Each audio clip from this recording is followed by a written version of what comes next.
Lo primero, Luis Fernando, las cifras del INE confirman que estamos en recesión, que Bolivia está en recesión, y manifestabas en ese sentido una crítica porque se ocultó aparentemente, no sabemos si intencionalmente o por qué, las cifras del trimestre último del año pasado. Inclusive hay cifras negativas un poco más antes del último trimestre del año pasado. ¿Cómo has visto este informe del INE, Luis Fernando? Bueno, Tufi, a todos los que están en el estudio, muy buenas tardes y gracias por la invitación. Creo que preocupante porque se está corroborando lo que había pronosticado el Banco Mundial hace una semana atrás, indicando de que desde este año hasta el 2027 íbamos a entrar en un proceso de recesión mucho más complicado de la inflación que estamos viviendo actualmente. Y esto, pues, el Fondo Monetario Internacional creo que no se atrevió a decir porque ha puesto en su propio informe de que existe un escenario de mucha incertidumbre para hacer las proyecciones económicas correspondientes, porque seguramente hubiera generado más especulación, además de un escenario ya bastante volátil por el tema político electoral. Pero de manera sorpresiva, y después de haber reclamado ya hace meses de cuándo iba a salir información económica de esa gestión, ha indicado en primera instancia el cambio de una metodología donde el año base ya no es 1990, sino uno más actual, 2017, pero también ha indicado que la economía ha tenido una contracción del 2,4% en este primer semestre, donde las actividades como el comercio y las extractivas, es decir, el sector primario, han retrocedido en más del 12%.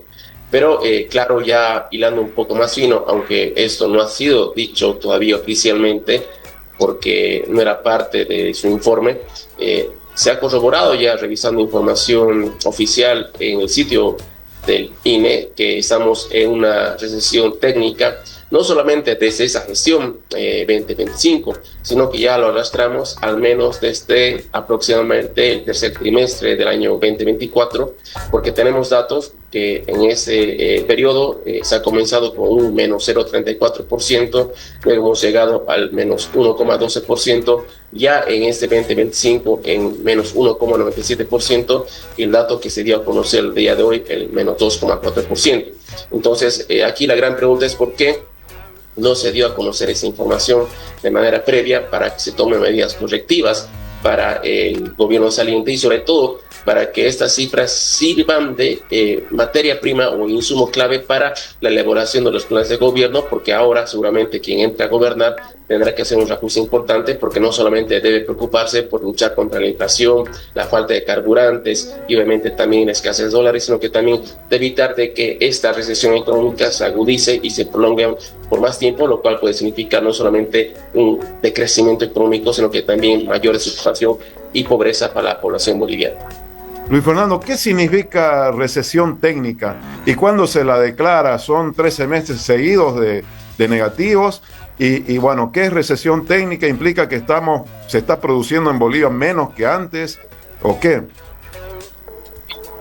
Técnicamente una recesión, para que sea declarada de tal manera a nivel internacional, tiene que haber 2 trimestres consecutivos de decrecimiento económico, es decir, en su PIB trimestral, lo cual verificando los datos acumulados e interanuales de esta información que ha sido publicada recientemente por el INE, se corrobora claramente de que estamos en recesión económica desde ya la gestión pasada, algo que ya habíamos anunciado en reiteradas veces, aunque eso era negado por el gobierno, pero también era cierto, no lo podemos corroborar al 100% porque no había esa información, ya lo hay. Entonces estamos en una recesión técnica y real que se palpa y se siente por gran parte de la población boliviana, y eso significa, en pocas palabras, que cada vez nuestra economía crece menos. Si antes producía, no sé, 100 millones, luego pasó a producir 90, luego 80 y así sucesivamente, aunque sigue produciendo, el ritmo y el dinamismo de la economía es mucho más deteriorada, mucho menos dinámica, y además si le sumas un proceso inflacionario, es un tema, un combo muy peligroso que le podría explotar pues al nuevo gobierno si es que no lo sabe administrar y enfrentar de manera rápida y efectiva. Ahora, también hoy se conoció el informe del FMI, donde no marca una cifra negativa, pero sí 0 punto y algo, una de las últimas economías en crecer también en Sudamérica. Pero además está el tema de la inflación, ciertamente, 20%, 27%, por ahí, ¿no? Ahora, el FMI plantea no una proyección ya para 26, 27, y eso mencionabas que llama la atención. ¿Por qué está ocurriendo eso? Sí, sí, precisamente, ¿no? Bueno, la inflación que ellos proyectan para Bolivia es más del 20% para esta gestión, aunque dicen de que podría llegar inclusive hasta un 26,2%.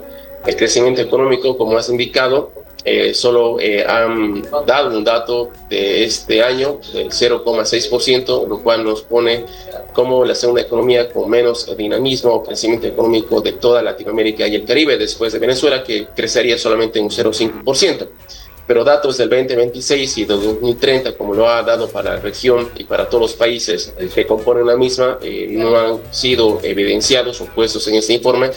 Como indica el mismo, yo creo que en parte era porque no había la información pertinente, oficial y pública para poder hacer las proyecciones más sensatas y correctas, no muy alejadas de la realidad.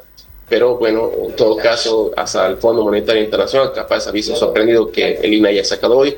Pero también, más allá de la información, el mismo FMI dice de que tiene una economía con mucha incertidumbre, la boliviana, y por eso no han querido arrojar cifras que tal vez complican en este escenario político electoral, ¿no?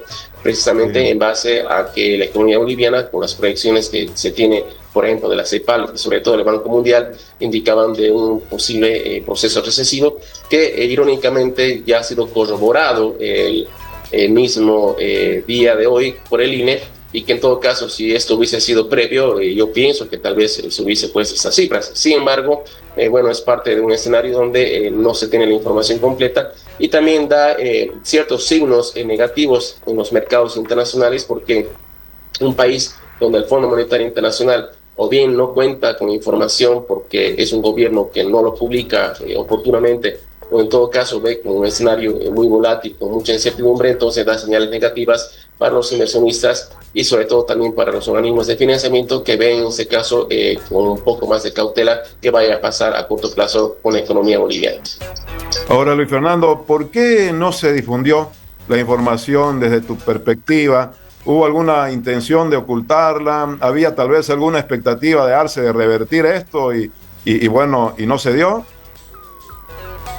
Bueno, seguramente si preguntas a alguien del gobierno va a decir que por el cambio de metodología, que estos procesos toman su tiempo, y puede ser cierto, ¿no? Pero aún así creo que no han sido oportunos, no han sido transparentes y podían haber dado esa información, porque de hecho no te han dado el dato del primer trimestre, ¿no? Directamente te han dado el rendimiento del primer semestre o de los 2 trimestres de manera conjunta, y de hecho cuando han sacado su informe esta mañana y además han hecho la rueda de prensa, no han mencionado para nada la recesión económica que estamos viendo en el país. Entonces yo creo que es un poco ocultar la información, o al menos no transparentarla de manera oportuna, y además todo gobierno nunca quiere demostrar o reflejar los indicadores económicos cuando son malos o negativos.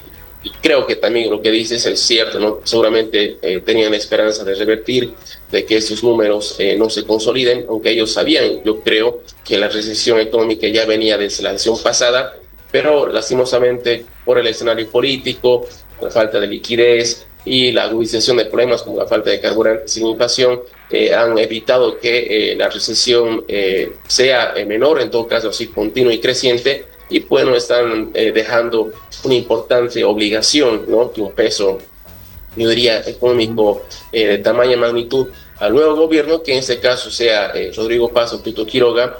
Están despertando no solamente con el informe del Fondo Monetario Internacional, sino que también con esa noticia ya corroborada de la recesión técnica, que es otra tarea titánica que tendrán que enfrentar desde el 8 de noviembre, y tendrán que hacer todo lo posible para evitar de que la economía siga decreciendo y obviamente sus efectos negativos, que sería menos generación de recursos, menos pago de impuestos, menos empleo, menos inversión, y también, como he dicho inicialmente, esto puede empujar a más personas a la pobreza. Termino, Luis Fernando, con lo urgente, la falta de combustibles. Ha planteado el Comité Pro Santa Cruz una ley urgente para permitir la venta directa desde las cisternas hasta los surtidores. ¿Se puede esto o no? como una especie de emergencia. Pero además, ¿qué va a pasar en la etapa de transición? ¿Qué se recomienda al nuevo presidente? ¿Tomar de inmediato el comando y hacer alguna gestión?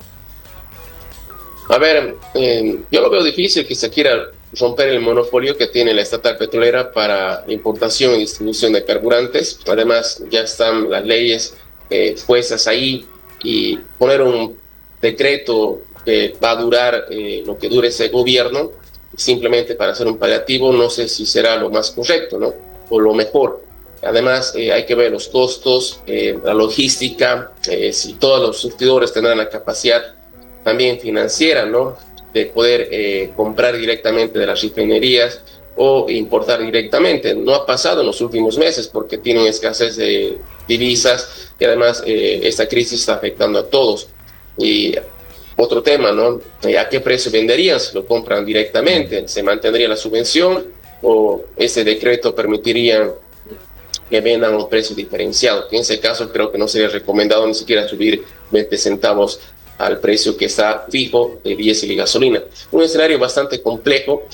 Yo creo que hay que esperar que el nuevo gobierno entre y que este saliente haga los esfuerzos para que se garantice en la medida posible la provisión de carburantes hasta final de gestión. Por eso era importante la transición económica, para que se transparente no solamente información clave como la deuda pública, las reservas internacionales o esto del crecimiento económico, sino que también se sepa a ciencia cierta cuánto ya se ha importado de carburantes y además cuánto ya se tiene comprometido, los cupos de importación, hasta cuánto y en qué cantidad, para que se sea sincero y se sincere, valga la redundancia, a la economía, y se diga hasta este día, mes, se va a tener cierta garantía de carburantes. Pero creo que con lo que dijo su presidente de YPFB, al decir que solamente se garantiza, siendo muy optimista, el 70% del mercado interno, y que además luego ha habido peleas internas con el Ministerio de Economía por el tema de la liquidez y los dólares, y luego el tema de su orden de aprehensión, donde prácticamente ha desaparecido.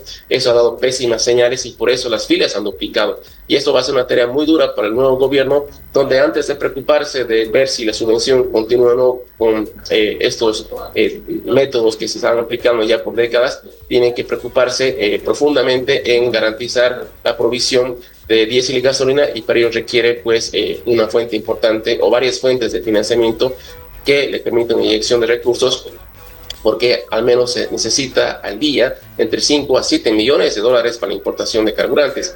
Y mientras esto que se vaya reajustando con unas medidas fiscales, creo que querramos o no, lo que necesita la economía y lo que realmente podría estabilizar tanto la inflación, la falta de dólares y sobre todo la falta de carburantes, es una inyección que podría venir a corto plazo del Fondo Monetario Internacional y de otros entes. No me imagino otro camino que no sea la búsqueda de recursos de cooperación internacional, al menos para que en los primeros 6 meses no se complique más la situación tan crítica que está viviendo la economía boliviana.